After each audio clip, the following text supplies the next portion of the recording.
Je m'appelle Marc Van de Leen, je suis responsable de la communication chez Manpower Group. Pour la première fois, en fait, chez Manpower Group, j'ai été confronté à un problème de cybercriminalité dans une gestion de crise de communication. Qu'est-ce qui s'est passé pendant l'heure du midi? Nous avons constaté une affluence d'appels à notre standard. En fait, des candidats qui postulaient pour des jobs avaient été confrontés à une image pédopornographique sur la homepage de notre site web. Très rapidement, le problème a été également identifié sur les réseaux sociaux, en particulier sur notre compte Twitter, où de nombreuses personnes nous ont signalé ce problème sur notre site web. Ik ben Johan Bruinings, ik ben ICT-manager voor Manpower Group Belux en ik ben verantwoordelijk voor infrastructuur en alles wat beveiliging van het netwerk inhoudt. Op een middag is een collega tot mij gekomen met de melding dat de Manpower website gehackt was. We hebben gezien dat er kinderpornografie op te zien was en dat was op de homepage van Manpower België, dat toch behoorlijk wat kijkers krijgt. Notre site a une visibilité importante vu qu'on propose des offres d'emploi, donc cela représente plusieurs milliers de visiteurs par mois, des dizaines de milliers. Donc c'est vrai que sur cette tranche d'heure, sur l'heure du midi, donc on peut estimer à quelques centaines le nombre de personnes qui ont été en contact avec la crise.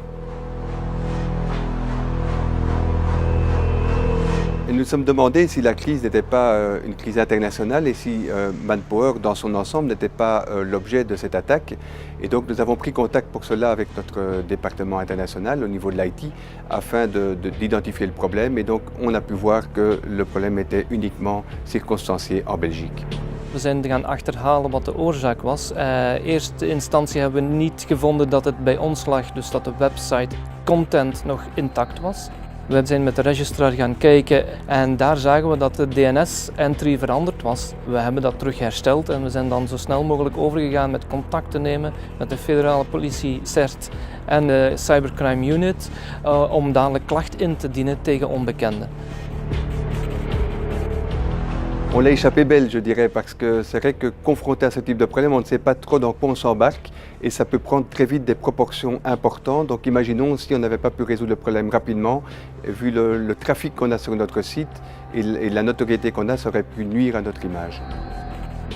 Ce qui m'a frappé dans cette situation, c'est l'emballement des réseaux sociaux, c'est-à-dire de voir comment en quelques minutes les nombres de personnes sur Twitter commençaient à signaler le problème et donc ça aurait pu prendre une ampleur beaucoup plus grande.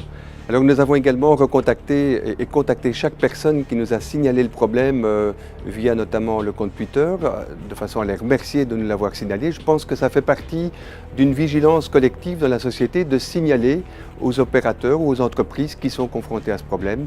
Je crois que c'était pas du tout ressenti comme une plainte de notre part, mais plutôt comme un signe citoyen, comme une action citoyenne de leur part de nous le signaler.